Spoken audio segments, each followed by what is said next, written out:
All right. Okay, here we go.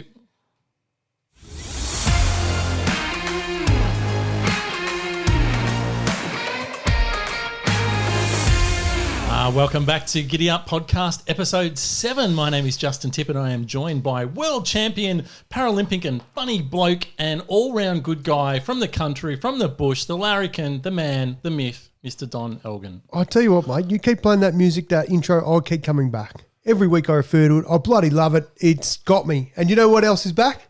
Me. You on social media. I am back, baby. I am back. How did it go, mate? Because last week, for some ridiculously inexplicable reason, you decided to ban yourself from social media for a week. And, well, here we are, a week later. Was it life-changing, mate? Well, I was forced into a corner. You said I sat on the fence and I said, I'll bloody give you fence. And you were sitting on the fence, yeah. Yeah, I did a little bit. And then I completely jumped off the wrong side of the fence and committed myself to a week of no social media. And, of course, tonight ends the social media. Today, this morning, whenever you're bloody listening to it, the social media ban is over and I am back. It did a couple of things.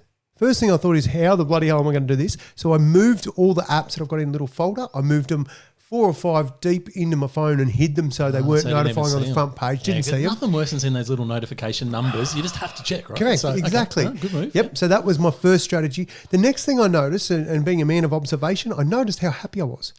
I actually stopped hearing negative shit because I would go to Twitter and I'd look for like what's happening in the world, and seriously, I have no clue what's happening in the world because I just haven't been force-fed all this crap that comes through social media. I've been off Facebook. I felt like a free man. I bloody love it. I give everybody the advice. You don't do it like a joke, like a stupid bet that I did, but I'd say give yourself a mental health, social media health check and get off it for a little while. Well, Donnie. Oh, yes, mate. I admire you for wanting to get out there and get off for a week. I don't think I could do it. Was it deliberate? For a start, for a living, I guess I have to kind of be on some social media. So I think I'd struggle. But I went out to our listeners, Don. Hang on a minute. Our listeners are, well, let's face it, very switched on people. That's why they're listening to the show. That's why they're listening to this, mate. So we they're know not listening to anything else. They're above average for the normal punter. Beyond, yep. Hot as hell, our listeners. So I put it out to them. I said, well, Donnie's been off social media for a week. Or has he? Yeah, hey, hang on a minute. Remember I said social media, and then I said, hey, give me 3 that I'll stay off. I'm pretty sure I said, what were the 3, Donnie? Mine were, you killed me with Snapchat. You said off Snapchat. Which is your biggest one you use. Off Twitter, which is where I get a lot everything from. Twitter. Yep. And Facebook. Facebook, I was off Facebook. Facebook. They own a bit of stuff, don't they, Facebook? I have no idea, mate. I don't give a shit. What do you mean they own stuff? Instagram, that'd be owned by Facebook, wouldn't it? Oh, hang on a minute. Messenger? Hang on. Whoa. Back up, Charlie. I committed to being off Facebook as in logging into the on with the dot Facebook, not bloody Messenger. That's its own little app. It's part of Facebook. Oh, no way. I'm a man of the people. I figured, you know what? I tell you what I did do. Last week I reached out to more people just to have a chat and say g'day because I wasn't consuming what was coming in. I was actually writing and connecting. And I figured, hand on heart, I dead set didn't associate Facebook and Messenger. I just figured that messages most be a text message. So if I'm guilty, suffering your jocks, JT. Look, Donnie, any listener who bloody dobbed me in can get stuffed. You're the ugly ones. I'm not going to name any names There's at all. none. You're bullshitting me. Thanks, Spiro.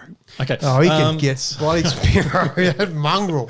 No, look, I know it was an honest mistake for you because you are seriously, there's a man who has absolutely no clue about most things digital. Yep. It's you, Donnie. Exactly.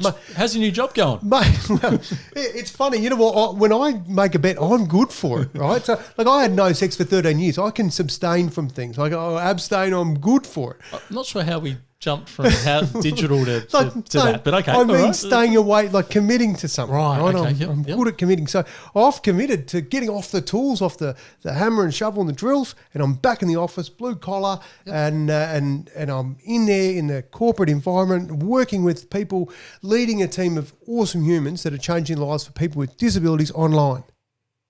I haven't got a fucking clue what I'm doing in there. No, I have. I'm bloody excited, and I love that there's an offering for so many people that otherwise wouldn't get access to this great teachings.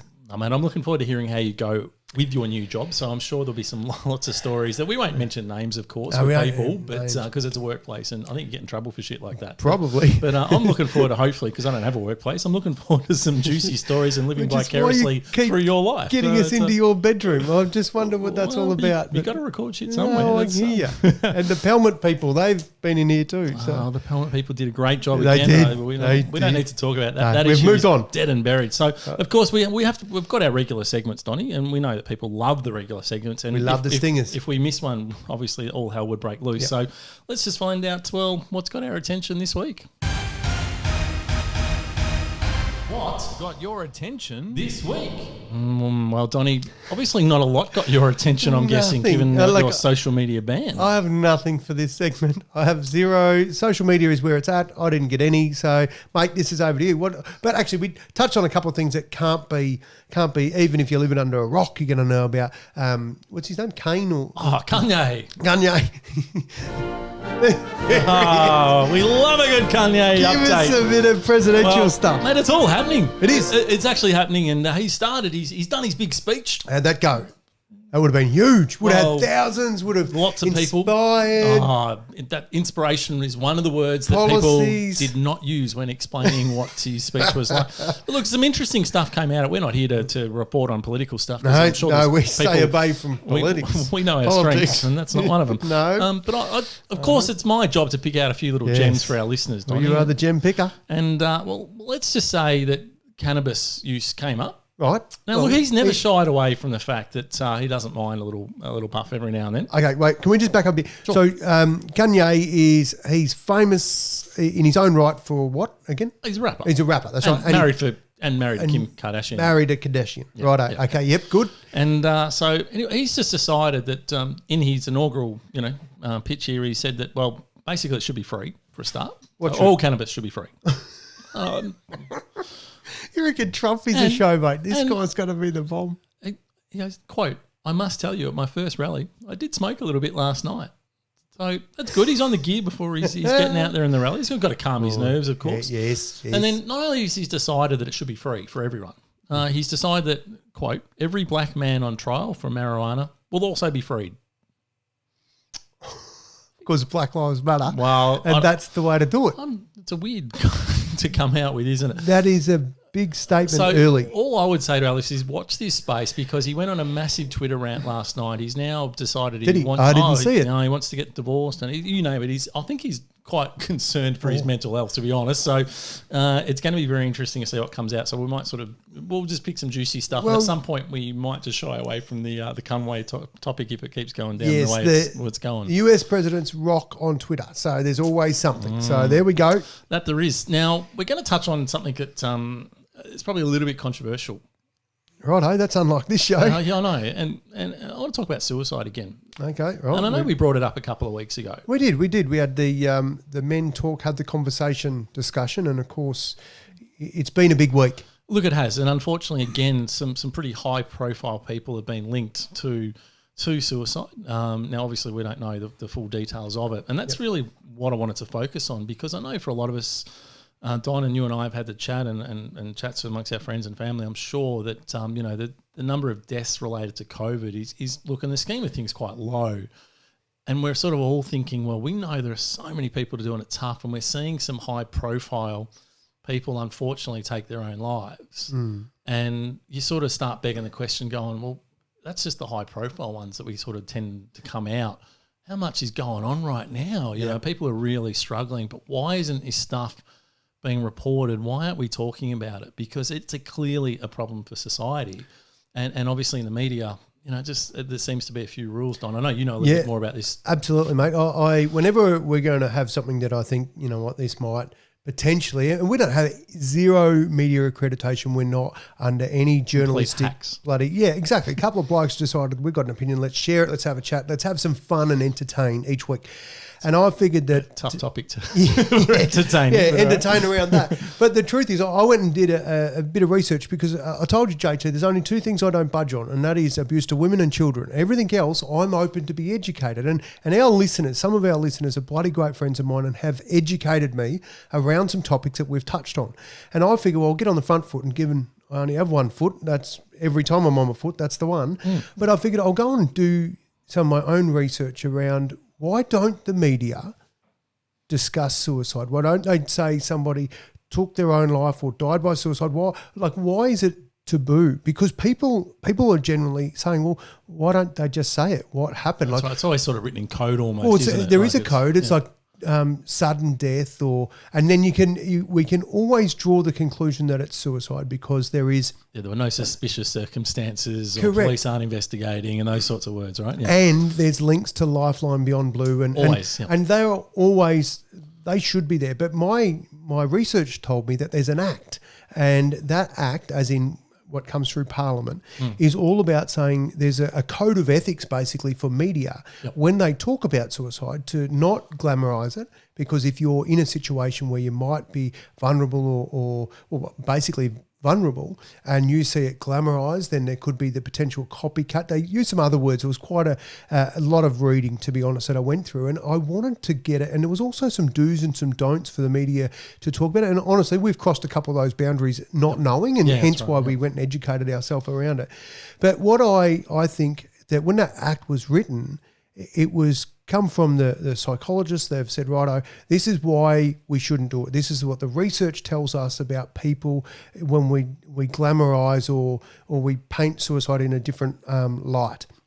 And my thinking is that act was written some time ago and it had a lot of credibility. But let's be honest, things change and at a rapid pace. And I think that the media need to explore and have the conversation around why don't we change that act? Because when we know for a fact that when we talk about there's a cancer and somebody dies of cancer and we mention that, people go and get tested.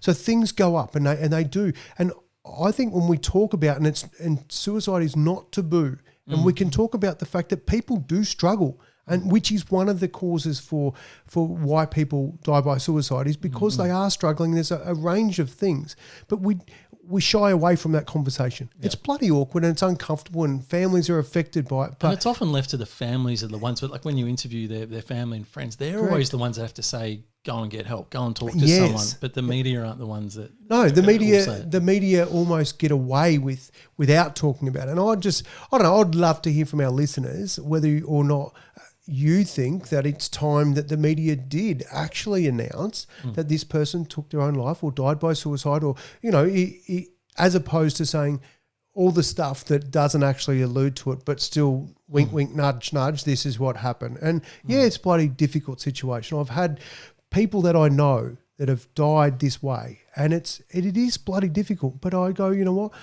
I've also learnt from that as well. And I think that it's an awesome opportunity for us to have a think about whether or not we do think that we, as in the people, think that the media need to be a bit more fair income and honest. I mean, they tend to have their own agenda and will drive it any way they want and create scaremongering. But this is the one area that is very consistent right across the board. And I question, why aren't we having the conversation around it? Very good question to ask, Donnie. We'll look forward to hearing from our listeners on what you think should happen. And do you want to be treated like adults and be dealt with all the information so you can make your own informed decisions, or do we need to keep getting edited, censored views of what's actually happening in the news?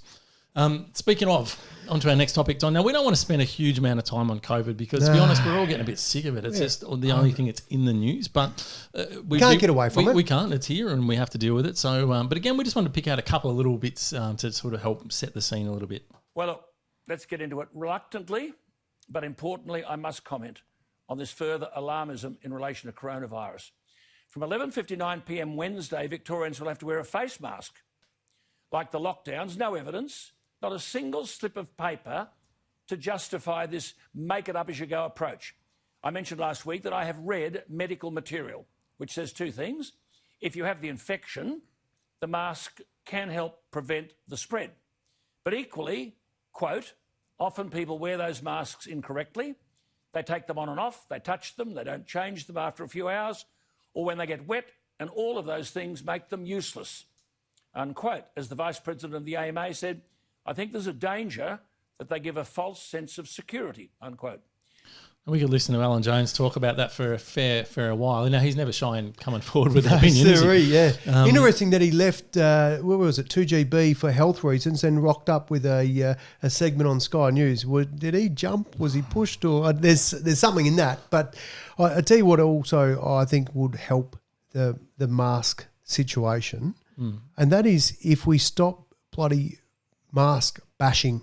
People wear things and they get it wrong and they're ridiculed and look, you can't tell me that when someone takes the piss out of somebody wearing a mask incorrectly or it's fucking not got 3 layers or whatever, that other people aren't going, oh shit, I don't want to have the same mistake. I'm not a mask expert, so maybe I'll just shy away from it. I just think, stop bloody mask shaming. If you got one, whack it on, do us all a favour and enjoy the ride. Like, let's be honest, I've seen some cracking masks and they look good. Funny ones out there. No, they do. They look good. Yes. It'll be interesting to see what happens tomorrow. I mentioned to you offline earlier tonight because I didn't know what day it was.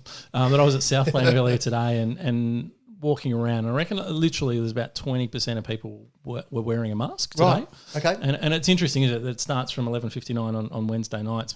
Which is tonight when we're recording. So it's been well documented.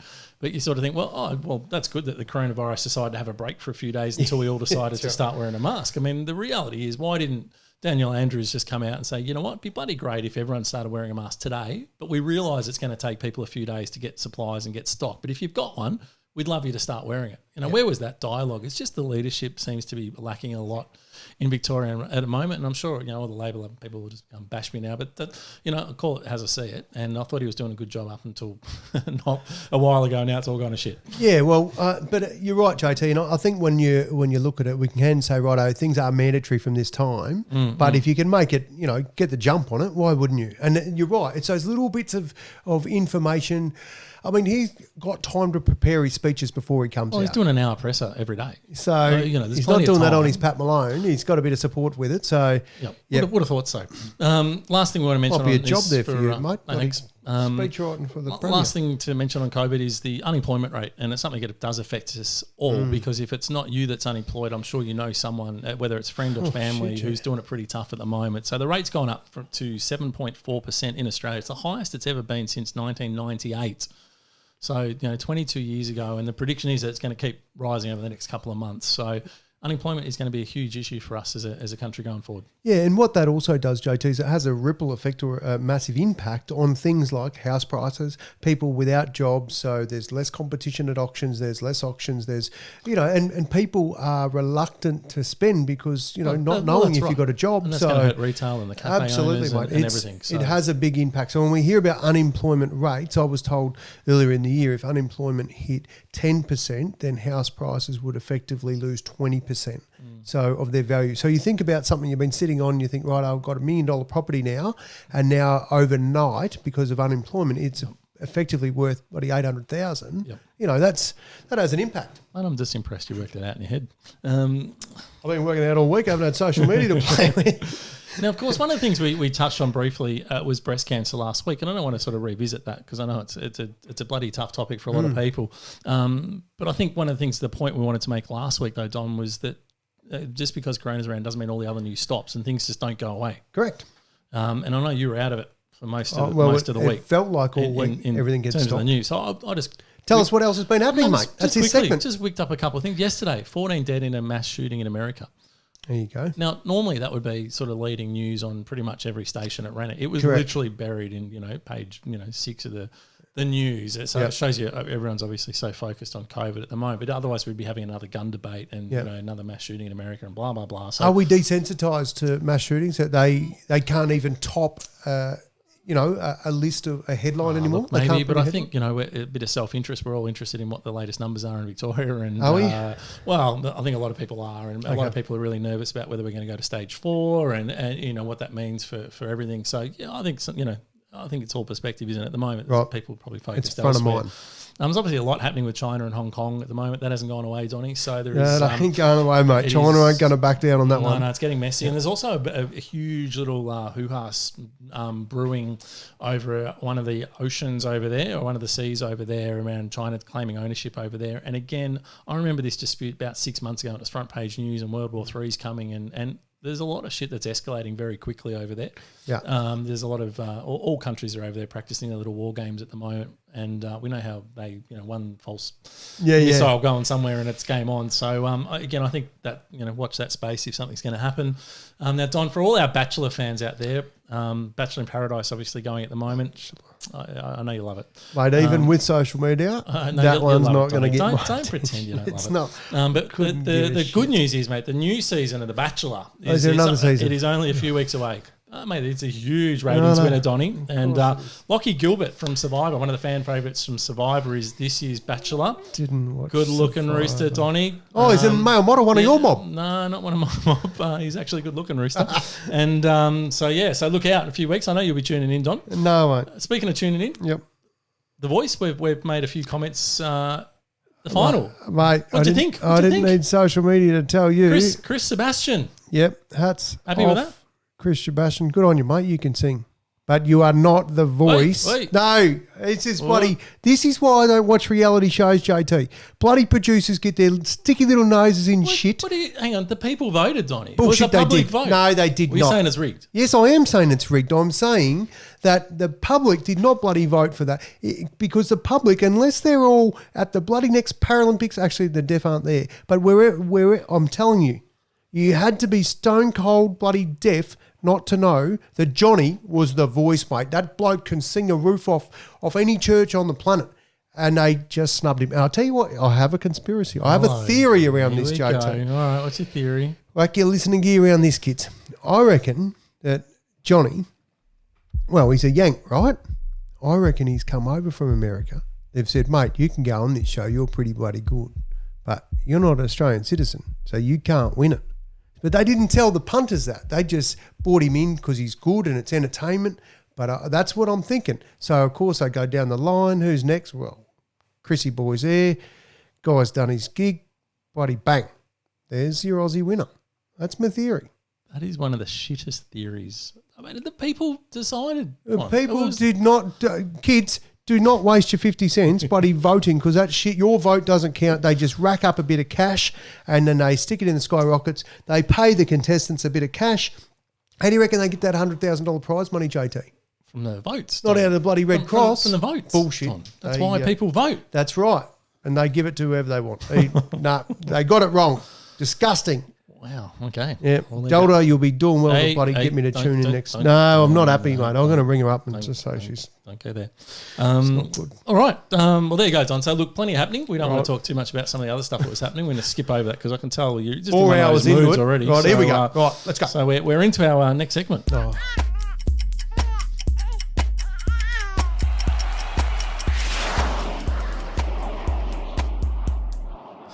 JT, you're adopted. There we go. And time for our next segment again.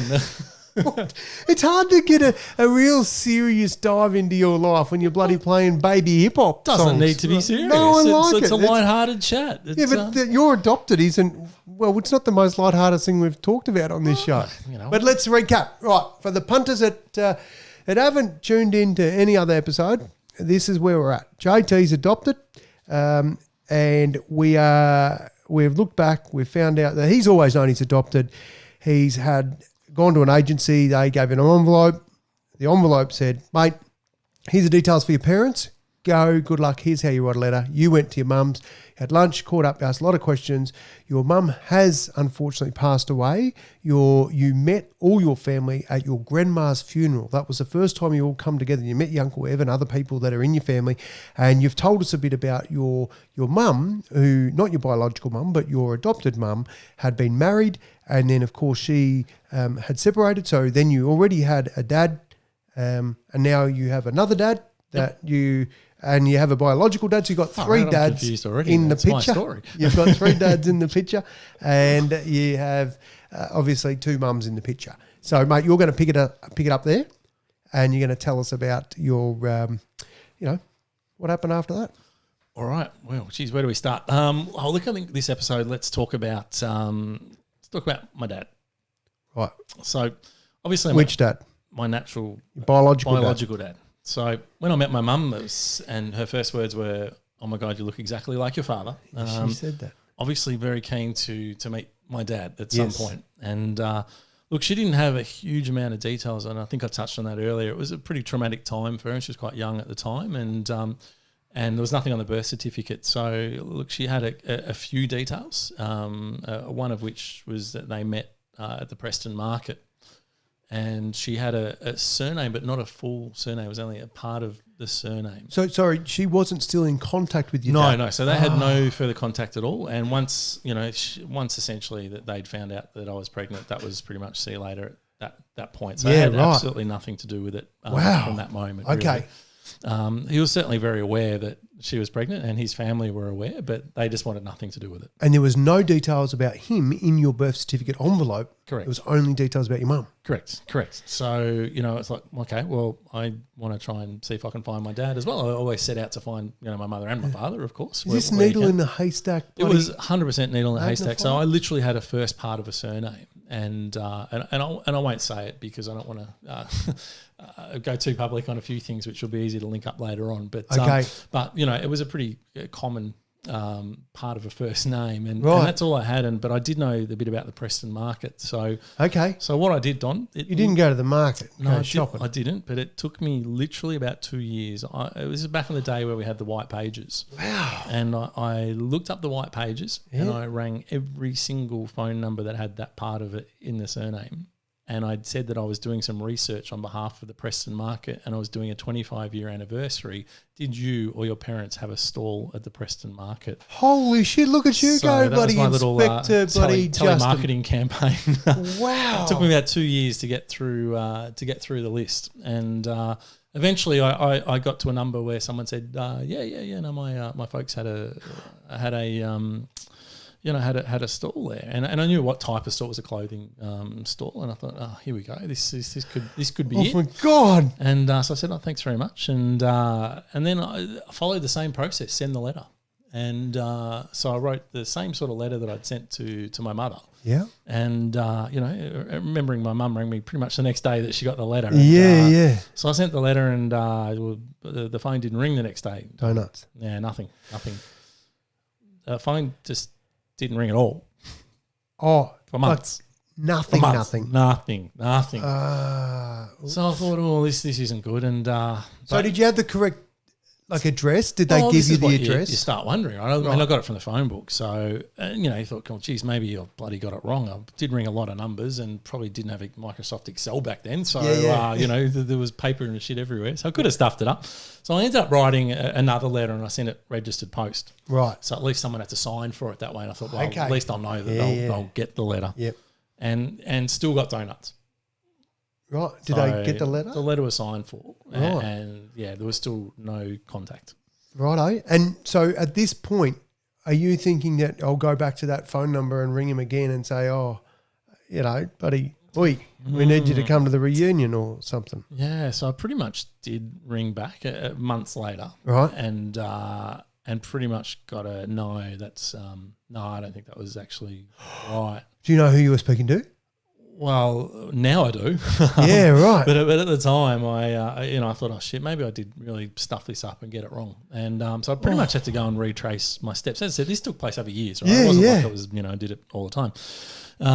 But look, eventually, when I decided to call back again, probably a year later, whenever it was, I did actually end up speaking to my dad, and he actually owned up and said, "Did he?" Yeah. So he actually said, "Look, yes, that may have been me." And did he say that? Did you let him know who you were? Did you say, "Listen, I am"? Yeah. At that point, once I knew it was him that I was talking to, So he did finally acknowledge it, which was, look, I guess some relief, validation, whatever you wanted to call it, that I go, actually, I found the prick. Sort of how I was thinking at the time. And you got to keep in mind too, if he's on the phone and his wife says, "Oh, who's that on the phone, love?" and he says, "Oh, it's my son." It's exactly right. Yeah, that's 100%. So what happened? Did you say, "Can we meet for a coffee?" Yeah, look, of course I said, they'd be really interested in meeting, and he pretty much shut it down straight away and said, absolutely zero interest in meeting you. Wow. And he didn't say, look, I just want nothing to do with you, full stop, don't ever call back again. He sort of,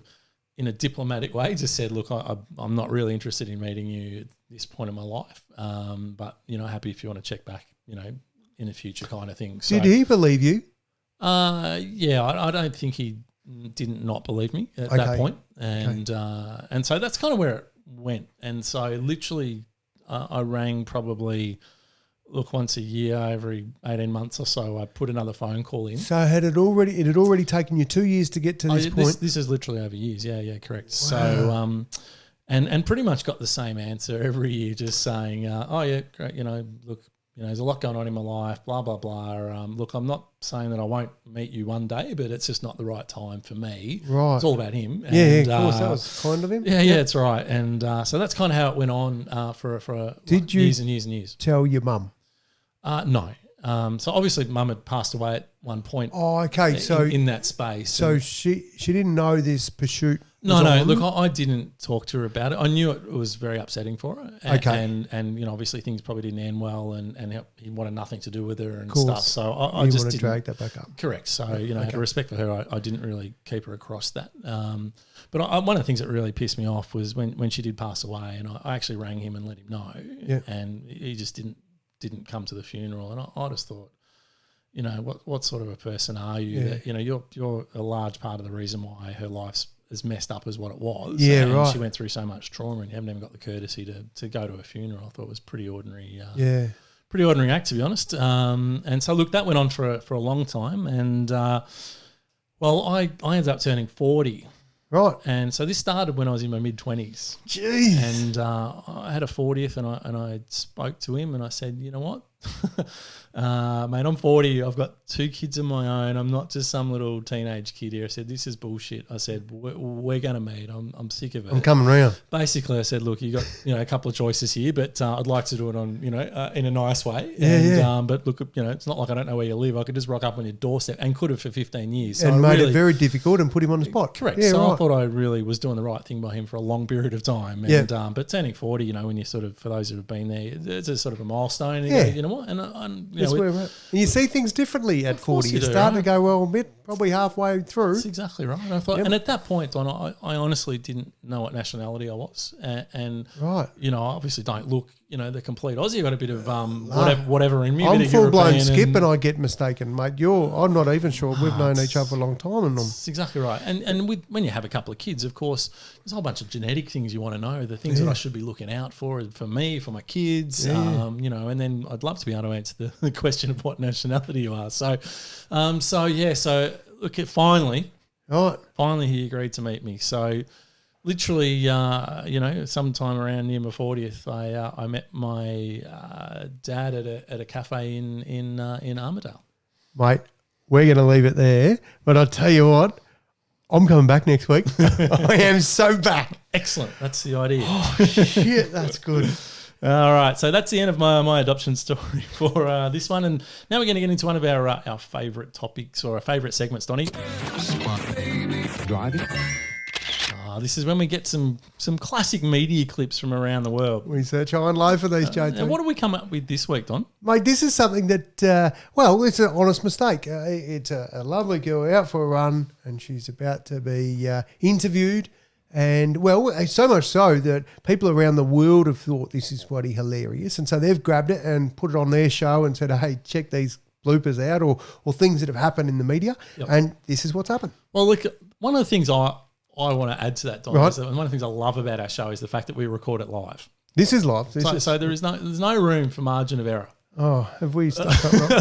So if by chance I hadn't have loaded that media clip into this deck right now, Don, I probably wouldn't be able to play it. Yeah, but we would just have no. Okay. Well, anyway, what's really good news is we've got that next there week. for We've got next week. We'll have 2 clip for you. Right. So forget that media bloody watch bit. It is a good one though. I'm telling you. It is. So you'll have to wait till next week. Yeah, Sorry. Right. Bring it next week. What else we got?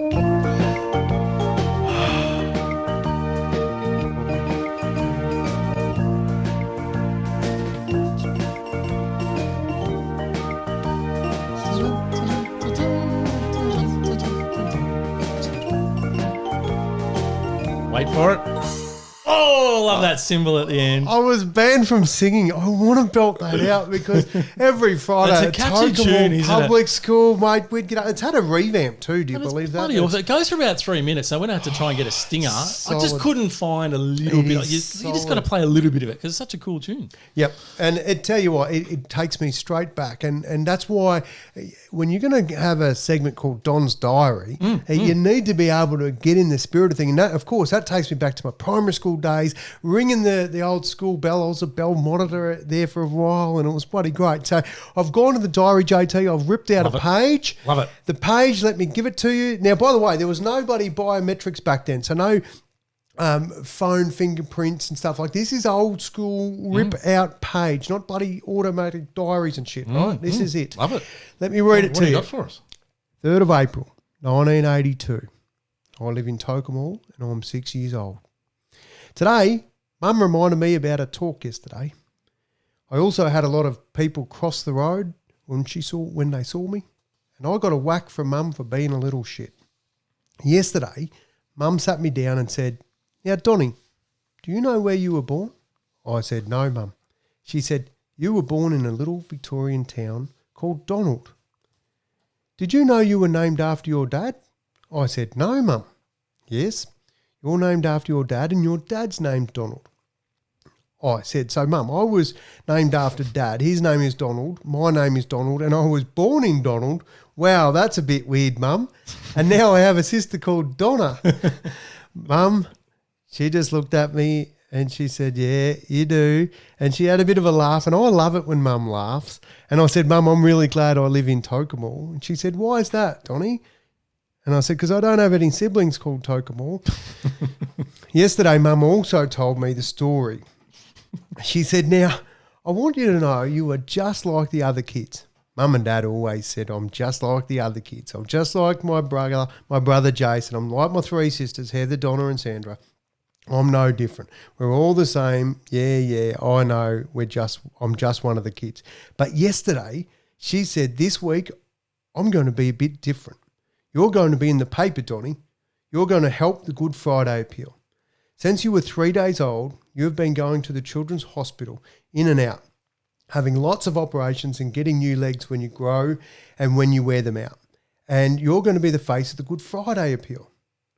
I said, "That's good, Mum. I like helping people." Mum said, "You know how you break your legs and we can replace them? Well, some kids aren't so lucky.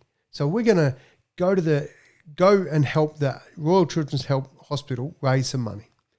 People are going to look at you a bit different because you're going to be in the paper. But I don't want you to worry. I don't want you to get upset. When people stare at you, don't let it bother you, okay, when we go down the shops." I said, "Okay, Mum, I won't worry." So today, when we went to the shops and these 2 old ladies saw me and Mum coming up the street, and before they got to us, they crossed the road and they looked at us weird. And then Mum yelled at them, "What's wrong? Haven't you seen a boy with one leg before?" And Mum was really mad. And then she looked down at me and saw that I'd turned my foot around backwards on my wooden leg and I was putting on a real show like a crazy person. That's when she whacked me around the ears for being a little shit. JT, that was the 3rd of April, 1982. Mate, I love Donnie's it. diary. Love it, Donnie. I love that you share that, that you're happy to share some of those special moments as well from your childhood. I want to ask you, for someone who's obviously had one leg for your whole life. I have. And back then, yeah, people did look at you weird. Do you still find today when you're, you got your shorts on or you're walking down a street that you still get the looks? Oh, mate, people check me out. Don't you worry about that, JT. But they do. Because you're a good-looking unit. I tell you what, I'm trying to catch up with you. But the truth is, when I've walked down the street, I've been walking in a group of amputees, like as mates travelling the world playing sport. And I've had this lady, I remember seeing this lady just staring. And, like some people just are intrigued. And you always know when, as someone who's always been looked at all my life, I know when people are looking, you just feel it. Yep. And so I seen this lady staring at my leg and I thought, oh, she's gone. And I'll just turn around and see if she's still staring. And as I turn around, I seen her walk straight into a power pole because she was glued just staring at our leg. Sometimes it doesn't pay to their advantage to keep looking. But absolutely, mate, every day I get I suppose, looked at and stared at. But as I said in previous episodes, mate, I'm pretty comfortable with it, and I try and help other people be comfortable with it. So that's the exact reason when I go see Professor Legg and Sarah and the guys at the APC, why I get awesome designs and the Australia flag and stuff to really break that stigma or the to desensitize people to straight away look at it and go, that's an artificial leg, that's bloody cool. And give them the opportunity, enable them to have the conversation and be comfortable with it. Yeah, it's staggering. Look, I obviously nothing compared to your skull. But I remember having a couple of sporting injuries, had a few of my day, and I've been in a wheelchair a couple of times just for some short stints. Right, and it is staggering. That people will not even make eye contact with you. Oh, yeah. Like literally, they will do anything in the world to avoid even making contact with you. And I just find, I don't know, it just shits me. Well, that's what I love about our show, JT, is we have a conversation because our thinking was around, let's give people permission to talk. It doesn't matter what the situation is.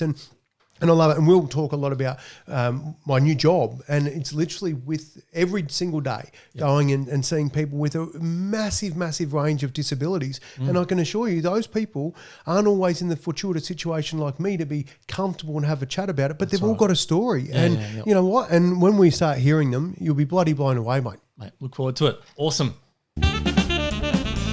Dad joke of the week. Oh, now, JT, this is what we come for, brother. What do you got for us? Donnie, this will be big. I know it. This is going to be big. I thought, what did you think of last week's? Remember what last week's was? Bloody, I thought, no, I have not forgot. I had a chat with me mum about this, and she laughed and I laughed, and me and mum laugh a lot, and she was laughing about your dad. She goes, I like that JT's dad joke. You had the bloody in the gorilla cage and the lion. I remember, mate. Right, that was good. Well, I've got a couple of good ones for you. Have you raised the bar? It was a pretty low bar to start with, let's be honest. Yes, so true story. Doesn't take a lot. But look, before I sort of get into that, I have been reading a book lately about anti-gravity. Oh, yes. Mate, it's impossible to put down. I sort of sense where that was going. It was not good, was it? Short. I've got to get the short ones out early. That's hard early. How it goes. All right, so we're getting into the serious one now. Now, I'm just going to work my way into this one, Donnie. This is it, right? So a father was passing by his son's bedroom and he was astonished to see the bed was nicely made and everything was picked up. The floor was clean, looking immaculate. And then he saw an envelope propped up prominently on the pillow and it was addressed, Dad. Yeah, with the worst premonition. Dad's gone and opened the envelope. And as a dad, you'd be going, Jesus Christ, what's this about? So he goes to get the letter and his hands are trembling. He gets the letter out. And the letter reads, Dear Dad, it's with great regret and sorrow that I'm writing to you. I've had to elope with my new girlfriend. Because I wanted to avoid a scene with Mum and you. Yes. I've been finding real passion with Stacey. She's so nice. But I knew you wouldn't approve of her because of all her piercings, her tattoos, her tight motorcycle clothes, and because she's much older than I am. But it's not only the passion, Dad. She's pregnant. But Stacey said that we're going to be very happy. She owns a trailer in the woods. She's got a stack of firewood for the whole winter. Beautiful. And we both share the dream of having more children. And Stacey's opened my eyes to the fact that marijuana doesn't really hurt anyone. We'll be growing it ourselves and trading it with the other people in the community for all the cocaine and ecstasy we want. And in the meantime, we're going to pray that science will find a cure for AIDS so that Stacey can get better. She sure deserves it. But don't worry, Dad. I'm 15 and I know how to take care of myself.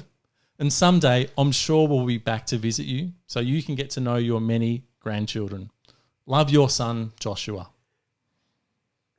That turned out all right. It was going a different way earlier, wasn't it? Yeah, I was worried. Yep. P.S. Dad, none of the above is true. I'm over at Jason's house. I just wanted to remind you that there's worse things in life than in the school report that's on the kitchen table. Call me when it's safe to come home. Clever. Yeah, smart little shit. That's right. Yeah. Good or... Well, if he had to put that effort into his schoolwork, he wouldn't be shitting himself. Joshua's a very creative young lad. Yep. Now, the next joke, Donnie, I have to preface this by saying You're going there. if children are listening to this podcast, now's a good time just to go and grab yourself a glass of milk and come back in about a minute or so. Yeah. Oh, God, here goes my good boy character. You'd said to me that you were going to push the boundary, so I'm keen to see where you go. I think. I hope it's worth it. All right. Okay. So a priest hooks a huge fish, and helping him reel it in, a sailor says, "Whoa, look at the size of that fucker." And I go, "Hey, mind your language," says the priest. Jeez. Embarrassed, the sailor thinks quickly and blurts out, oh, sorry, father, but that's what this fish is called. It's a fucker fish. Oh. So accepting the explanation, the priest forgives the sailor and takes the fish back to the church. So he gets back to the church and says, "Look at this huge fucker," spotting the bishop as he was walking past. The bishop goes, "Hey, language, please. This is God's house." He goes, No, that's what the fish is called. "Oh," says the bishop, scratching his chin. "Well, I could clean that fucker and we could have it for dinner." You can see where this is going, can't you, Donnie? It's not going to end well. So the bishop takes the fish, he cleans it, and he brings it to Mother Superior. He says, "Could you cook this fucker for dinner tonight?" and she says, "Oh my, what language?" she exclaims, very shocked. Yeah, and he says, No, sister, that's what the fish is called. It's a fucker. So satisfied with the explanation, Mother Superior says, "Oh, well, wonderful, I'll cook that fucker tonight. The Pope's coming over for dinner." Of course he is. That's right. So the fish tastes just great, and the Pope asks where they got it. "Well, I caught the fucker," says the priest. "And I cleaned the fucker," says the bishop. "And I cooked the fucker," said Mother Superior. And the Pope just stares at them for a minute with a steely glaze, leans back on his chair, takes off his cap, puts his feet up on the table, pours himself a whiskey, and says, "You know what?" Can't even get it out. He goes, "You know what? You cunts are all right."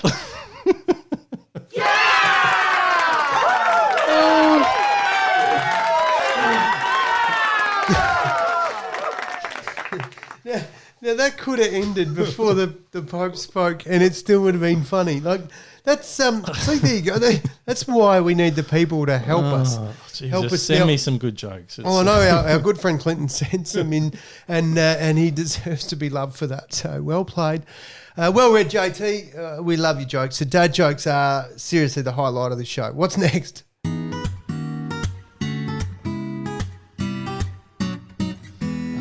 The segment where we give you some life hacks, Donnie. Oh, and they're always good. Speaking They of are good, always good. mate. You gave us one last week, and it was I tried to give you some advice on it, and yours was the toothpaste clean up the foggy shit on the headlight. I said don't do it on yours case it doesn't work. Yeah. I ignored your advice completely and tried did it on yours. Yeah, I did. I tried it straight on my car. And well, I got to be honest, Don. yes, It did nothing.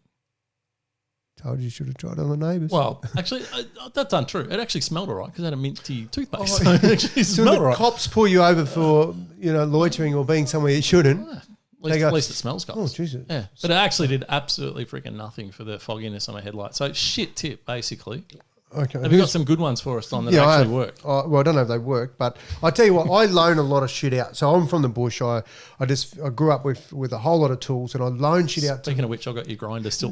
Bingo. And you know how I know you have my grinder? It's because when I loan shit out, I get people, I give it to them, I get my phone, I take a photo with them holding my tools. And in that way, I never forget who's got what. And DVDs and all that sort of stuff. Yeah, books, DVDs. Books, buddy. There's some good books out there. And if you got mine, it's because you bought it. And thanks for all the people that buy my book. I love your work.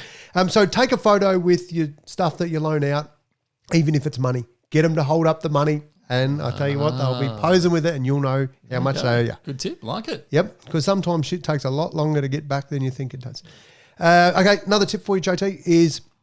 Oh, I know you are a chocolate fan. And I love chocolate. I bought some chocolate over. Midgie made this beautiful chocolate bloody thing and it was massive and brought it over and we polished it off, right? Yum. But you know when you get to the end of like the Nutella jar? No. You've never got to the end. But when you get near the end of Nutella, just grab a scoop of ice cream, bang it in the jar because you can never get, there's always a streak and a bits and there's enough Nutella in there. Whack a scoop of ice cream in it and eat your ice cream out of the jar and bang, you've got yourself some nice Nutella flavoured ice cream and you empty the jar out. bloody great little tip. And Calorie free or? Oh, yeah, Nutella's good for your health. Eat up. It's got nuts in it and nuts are good. Love it, love it. My advice this week for what book should you read, JT? What book should you read, Don? Well, I tell you what, in this, we talked about unemployment rate being bloody heading up to 10% or in that range. Heading that way. Right? And so it means there's going to be a lot of people that are looking for jobs. Don't think that just because you've done stuff that you can't change what you're doing, reset, re-go, relearn. Retool, yeah. And one of the things that I absolutely loved, and I rated this book, I thought, I'm not really into self-help shit because it's not my cup of tea.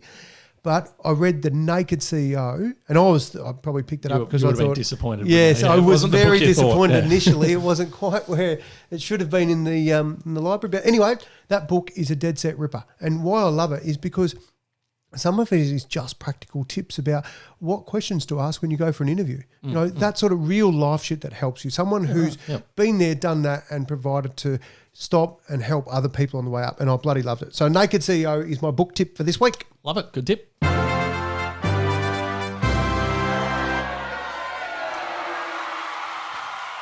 Oh, it's time for our Heroes and Zeros segment, Donnie. Now, this week we've got a look at a pretty amazing story. And Don, I've scoured the internet as I have, and I've managed to grab a clip, Don. So I'm just going to play a little bit of the clip. What do you got? Clip now for us. बिस्मिल्लाहिर्रहमानिर्रहीम और अस्सलाम वालेकुम। दोस्तों, आपने हिम्मत के कारनामे तो बहुत सुने होंगे, लेकिन कुछ दिन पहले अफगानिस्तान में एक ऐसा वाकया पेश आया जिसने सबको हैरान करके रख दिया। There we go, Donnie. So and bloody good on it. I think that's awesome, and it should happen more. So can you, for our listeners that don't speak Arabic? Well, you don't speak Arabic, but I'll fill you in, JT. Yeah, thanks, mate. Actually, I did think you spoke it. You're a male model, you do a lot of things. It surprised me you don't speak Arabic. Anyway, I was very impressed. And this one pushes the boundary of heroes. But you know what? The world has been suppressed, and lots of people in different parts of the world are even more suppressed. This young girl who had the Afghani Taliban kick down the door and shoot her parents, both parents, she took care of that, and she said, nah, you can get stuffed, got an AK-47, whack, whack, whack, and took care of the Taliban, took them out. Hang on. So the Taliban have come to her house, smashed the door down, killed her parents. She's obviously seen this and grabbed a gun or something nearby and killed the people that killed her parents. Correct. And I'll tell you what, if you think about why we're holding that up as our hero this week, it's because, yes, I know the tradies are awesome, but I haven't seen any tradies save a life or do anything this week. So, and I haven't been on social media, so I left this up to you to get this for me, JT. But the truth is, honestly, the Taliban are a bunch of pricks. They bloody don't educate their women. They don't allow their women outside. They cover them up. And yes, there's some reasons around the coverings, and some of it is choice. But the truth is, Taliban haven't got a good rep. And if you kick the door down and shoot someone's parents, suffering your jocks, mate, bang, bang, two dead. Eye for an eye. Well, over there, anything goes, and I reckon good on her. Tell you what, though, I mean, look, it's a bit of tongue-in-cheek, obviously, a hero in terms of doing what she had to do, but can you imagine the world that these people are living in when you're in a household where you're probably innocently watching TV or something, people kick down your door, shoot you for no apparent reason, and this is a kid, don't forget, a girl who then has to go and kill... two other people, and we're worried about, wearing masks. Trivial bloody shit that's going on here. That's some serious shit. Mate, but let's be honest, there wouldn't be a person who loves their family that is not mentioned at some point, or if anyone does anything to my family, I'd kill them. Yeah, bloody hats off, legend, good on her. There you go, hero. All right, well done. Well deserved, I guess. Now, what about the zeros, Donnie? Oh, zeros? Well, let's just take a wide, but this is what happens when you keep me off social media, mate. I've got donuts, but what I can do off the top of my head is I can say that a lot of people that fall into the zero category fit this mould. They go off to get their COVID testing and then they go shopping, JT. They haven't thought, I'm getting tested because I'm actually concerned that I might have COVID. So I'll just go shopping. And old Premier Dan, he come out and gave those people a fair whack and said, pull your heads in, dickheads. If you're going to get tested, do the next step of testing and self-isolate for a couple of days until you get your test back. So not that bloody hard. So our zeros this week, I think, should, rightly so, go to the people that are doing the wrong thing, JT. The numbers are pretty staggering. 90% of people failed to isolate immediately after feeling unwell before they were tested. and 50% of people did not self-isolate for the few days it takes to get your test back. So they've had some symptoms. They're going, shit, I better go and get myself tested. Good on you for going and getting tested. Yep. They've had the test. It takes a few days to get the results back. You could be positive, could be negative. And 50% of them just didn't bother to self-isolate during that period and still kept going out amongst the community. What do you reckon it is? Do you reckon they've just thought, oh, she'll be right, like we'll get the test and we'll get the results? Complete dickheads. I honestly don't know what. They haven't thought it through? Yeah. Absolute zeros for the week, you lot. Righto. Pull your head in. All right, now each week, Donnie, I leave it up to you because I have no network whatsoever. I leave it up to you to go and get some celebrities, Donnie. And, what have you got for us this week? Bloody cost me last week. That's what I did. I got that stupid prick of a mate of mine, Scotty Cummings, and he asked the question, are we better off without bloody social media? And you said I sat on the fence and then I copped myself a week. So I'm very careful about our celebrities from now on. But I did also, I told you I met Scotty when I was doing some stuff, and I met Dane Swan, and I got to go on the Swanee and Friends and Scotty's buddy podcast. And Scotty made mention of if he had his time again, he'd probably consider not doing a podcast with one said Dane Swan. So, of course, our bloody legend this week is Dane Swan. Dane Swan? Yes. Good get. So for those of you who don't know Swanee, obviously played a fair amount of AFL football. Good play. He was actually drafted pick 58, went pretty low. Pretty low.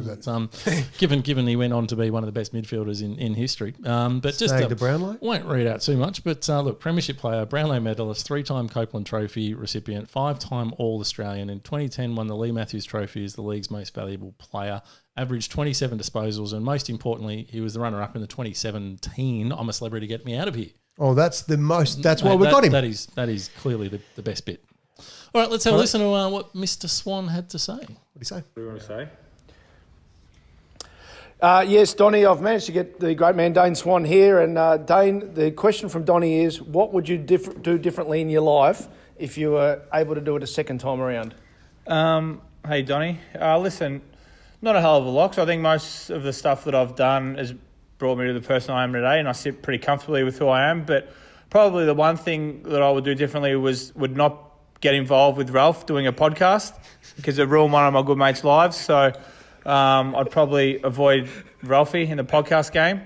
But my question back to you, which is Brainbuster, is why do socks have R and L on their socks? Presumably it stands for right and left, but the question is, are there different patterns for different socks? Because when I put my left on my right, it feels exactly the same and I have no problems walking. So if you could get down to the bottom of why they have R and L on different socks, and if socks are made differently. Thanks, mate. I'll tell you what, Don? Swanee's a prick, mate. No, fair dinkum. He's known for not pulling any punches. He calls it the way he sees. He did a lot through COVID to help people in Chapel Street in his local area, which is bloody fantastic. And he raised a good point about not getting involved with Ralphie Horowitz. Yep. So thanks, Ralphie. Can we dig into that? Because they've all actually mentioned it, and I actually don't know what happened, but clearly something pretty big went down. So can we cover that in another episode? We will. Another episode we'll touch it. So on a couple of things. Let's first of all go with Swanee's advice, which was, and for his podcast, I know you've listened to this one and you're listening to it now, so thank you. If you're scratching around, because we're only up to episode 7 and you're thinking, what's another good podcast? Swanee and Friends. Get on it. Get on. And little E on there as well for when you listen to that one. Yep. They're bloody good, Ralph, you know. So his advice was, I wouldn't do much different. I bloody love that. Because what that says is, stuff it, mate, I'm owning it. And when anyone owns their shit, I rate that. I don't necessarily always agree with how people roll through life, but I love when they own it. So for me, that's awesome advice. And when you look at Swanee, mate, he's covered from top to toe in tats, and you know, he owns a tattoo shop and a pub and that sort of stuff. Played an amazing amount of footy for Collingwood, so that was awesome. And his big question that he left with us, hard-hitting question, Don. the big hard-hitting question is, why do socks have L's and R's on them? Is it for left and right, and do they have a different pattern? Well, I'm going to give you a little secret, JT. I am the worst fucking person to ask a question like that about socks, mate. I leave my left sock on the artificial leg for bloody weeks sometimes, so I don't give a shit. Seriously, I wear odd socks every day, and I tell everyone, yeah, I've got a pair just like it at home. So, Swanee, you're on your own. You're on your absolute Pat Malone, brother. I cannot help you with... JT, do you know? I mean, out of the two of us, you're the one with the most amount of feet. Can answer this. Righto, give it to us. is for right, L is for left. Can confirm. Yes, Swanee mentioned that. But no, in my experience, Yes. I think on a lot of dress socks, like your fashionable socks, I think they are literally cut the same. It wouldn't matter if you got them right, on the wrong foot, so to speak. But with the athletic socks, so if you go and buy yourself some really good socks that might cost you $20-$30 for a pair, Holy shit. 100% they are cut differently. Really? And it just feels wrong as soon as you put it on. Well, you've got the modest touch, mate. You're a male model. You have the sensitive new age guy stuff. Your feet have feelings. My foot, I don't even have bloody toes on it, mate. Why am I going to give a shit? So there you go, $30 for a pair of socks, mate. I used to buy a pair of shoes and chop one up. So I seriously, JT, I am so glad we got you here to answer this. Mate, there we go. Covered. We'll Thanks, send Swanee. it to Swanee. Thanks, mate. Love it. All right, we're getting into the home straight. We've only got a couple of segments to go, and it brings us straight to one of our favourite ones, I think, Don.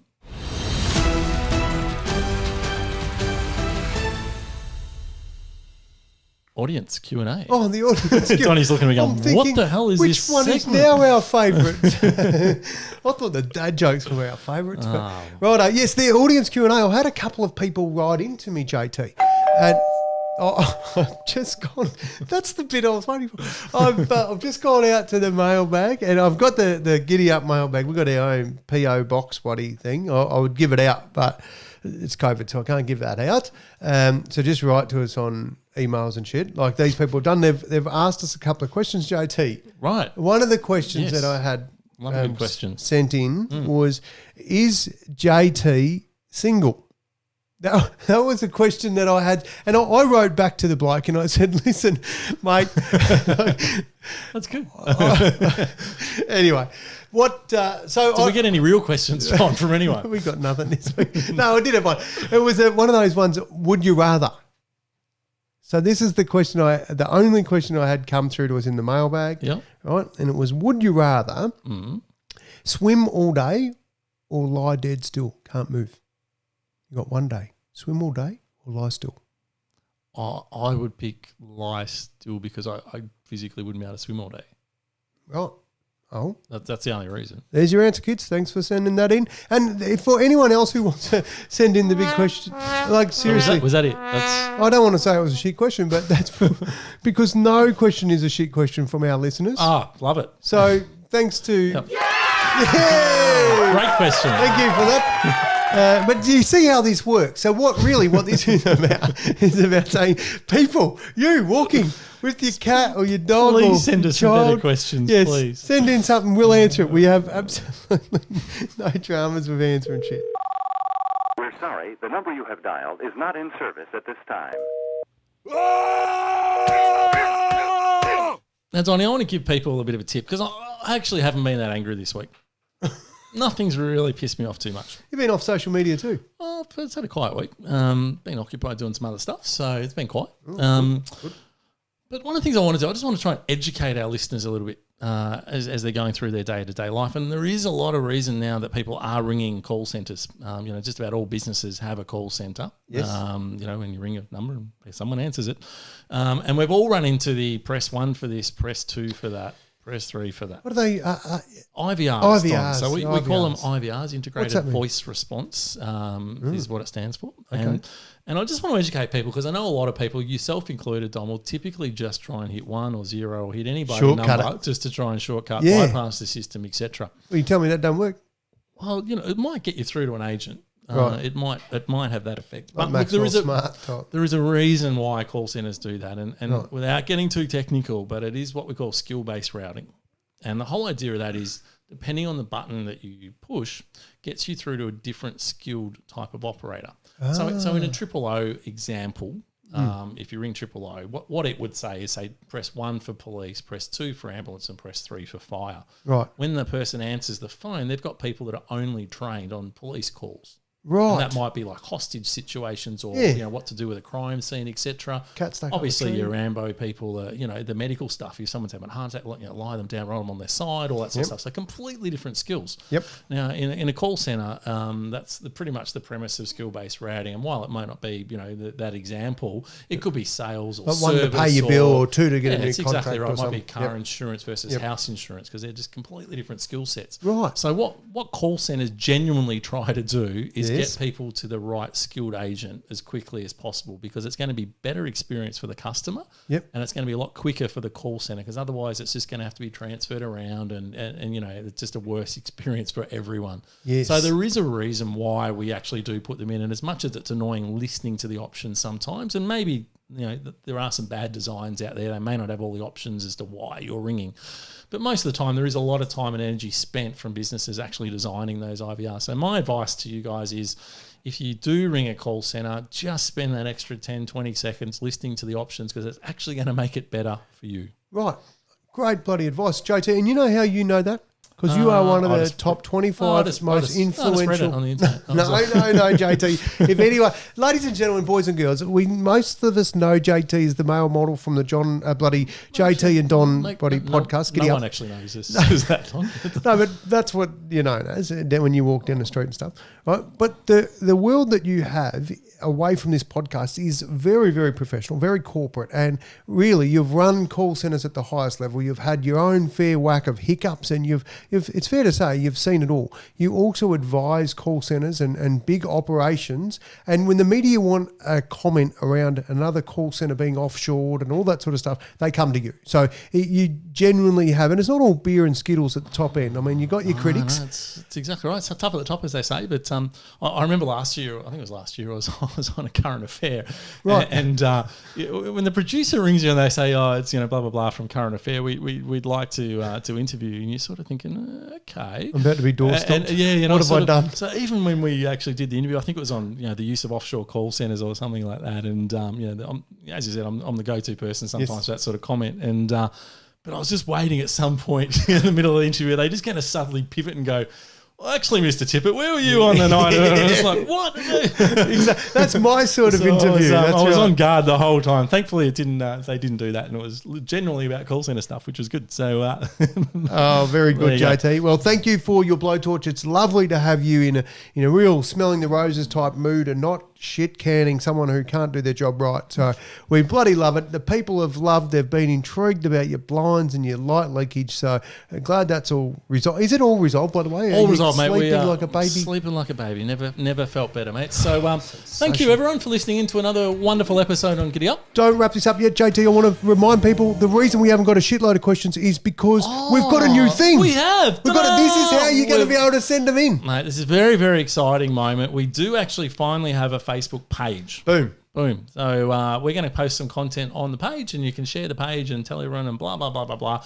Now, the big difference for everyone to understand, on a page, if you actually comment on anything on the page, everyone will see that. So all your friends and family potentially would see what your comments are. So it's public. Yes. If you make a comment in our group, which is the first thing that we set up, then it's private. Those comments stay within the group. So that's the big difference. So, but we've set up a page as well. So and people can share the page. Absolutely, share it away and get encourage involved. people to you know, obviously to tune in, listen, And we'll put follow some, the page, all that some sort jokes of stuff. and funnies up there and a bit of current exactly. affair. There'll be a lot and more stuff. comment. Right, saw all that sort of bloody stuff love on it. Well played. We good with that, Donnie? We're good. All right. So this is our moment where we get to wrap up the show, and I know you love this tune, and I know you love trying to get the timing just right, because this is the highlight for a lot of people. I just need you to tell me when.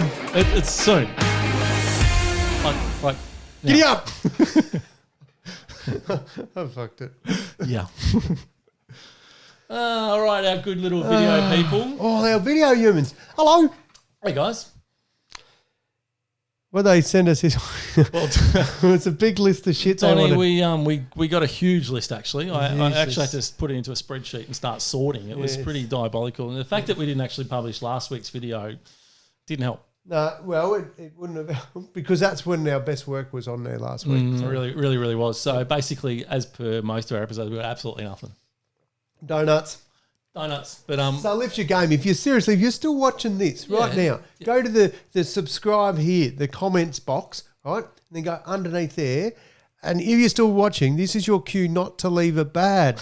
Like, not to... This one, no good. Well, we've got a few fans of the thumb down at the moment, yeah. so if you're listening, just flick it the this other way, how's we like it. But give us something. Just tell us something. Tell me, if you're watching this now, tell me what colour shirt is JT wearing and why is he still bloody wearing it? All right. See you next week. Bye-bye. Bye-bye.